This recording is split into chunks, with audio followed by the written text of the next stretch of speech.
Ukrainian First Deputy Foreign Minister Sergei Kyslytsya shared very interesting details in the British newspaper The Times about how the 3 rounds of renewed negotiations with representatives of the Kyiv regime supposedly took place at the initiative of Russian President Vladimir Putin in Istanbul between May and July this year. The publication seemed aimed at evoking sympathy for the Ukrainian delegation from the readers, which, as Kyslytsya stated, faced quite a challenge under the psychological pressure exerted by the Russians. Do you know what is referred to as psychological pressure? He elaborates, mentioning that aide to the Russian President Vladimir Medinsky gave them a lecture on history. If history is not studied, then indeed, any reminder of historical facts might seem like psychological pressure because apparently they were not prepared for this. They denied themselves their own history. From the same material published in The Times, we learn, as Kyslytsya stated, the first Deputy Foreign Minister of Ukraine, that Ukraine concluded negotiations with the Russian side. That's what he said. These quotes have been widely circulated worldwide. I have a question. Why then accuse the Russian side again of what they now did themselves? It is the Kyiv regime once again, as follows from Kyslytsya's statement, that decided to halt the negotiation process. The first time it happened under Britain's pressure. Back then, former British Prime Minister Boris Johnson flew to Ukraine and, as he later recounted himself, personally persuaded the Ukrainians to refuse negotiations with the Russian side. Now, as Kyslytsya said, they did it using this method, no longer conducting these negotiations. However, he forgot to add that even the practical proposals made by the Russian side, such as exchanging detainees, were disrupted again by the Kyiv regime. They have fulfilled less than 30% of the agreements.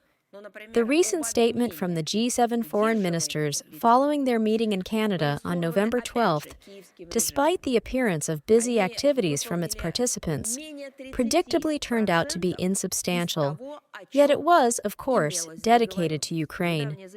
The assessments announced regarding the Ukrainian conflict and routine biased evaluations detached from reality, hypocritical calls for human rights observance, are cynical and absurd against the backdrop of years of ignoring the discrimination of Russian-speaking citizens of Ukraine, the glorification of Nazism, and the systematic shelling of civilian infrastructure in Donbass by the Ukrainian armed forces.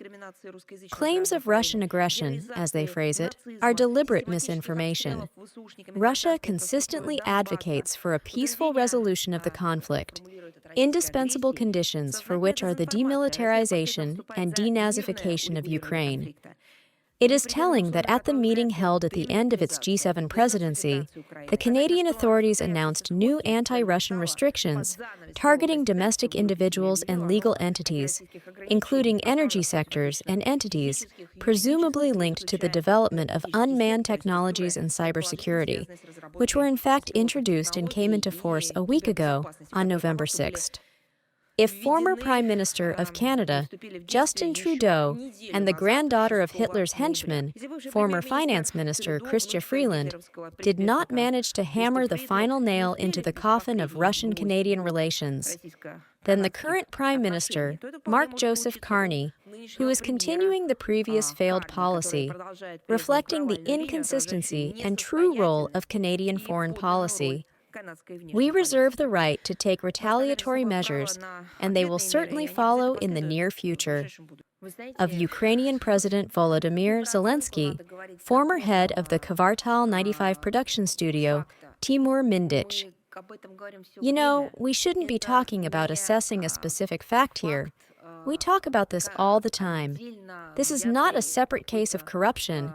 This is a global, international, mafia criminal bloody hydra that has literally entangled the planet and is engaged in siphoning money from the pockets of taxpayers in Western countries into the pockets of their elites.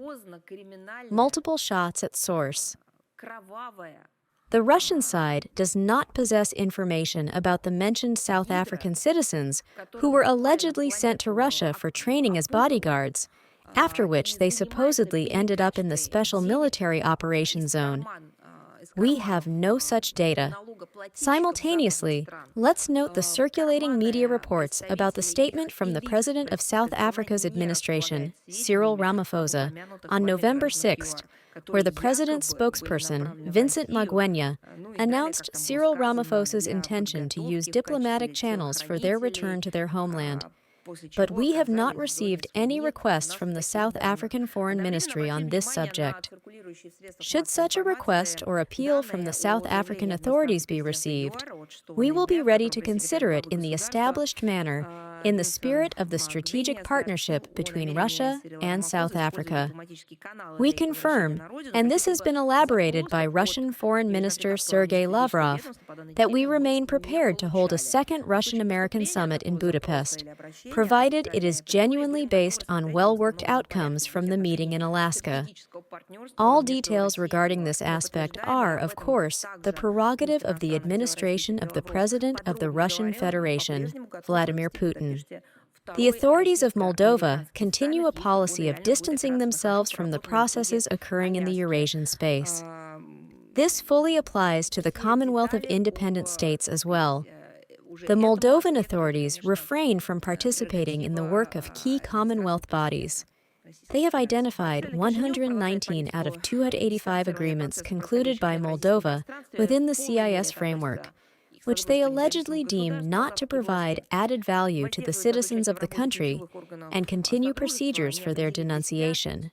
The result of Chisinau's unilaterally Western-centric policy has been the extreme polarization of Moldovan society and a deep socio-economic crisis, which is exacerbated by the country's severe debt burden to Western financial institutions and a massive outflow of population.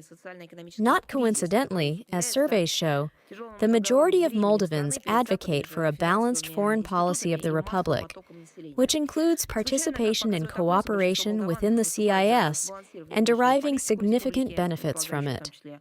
Unfortunately, the authorities of Moldova continue to ignore the opinion of their own citizens.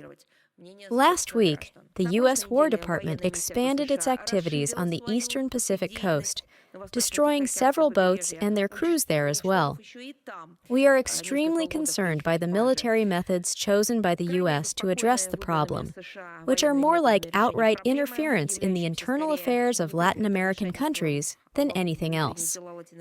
The actions of the American authorities directly contradict the international legal obligations of the U.S. under the 1988 United Nations Convention against illicit traffic in narcotic drugs and psychotropic substances.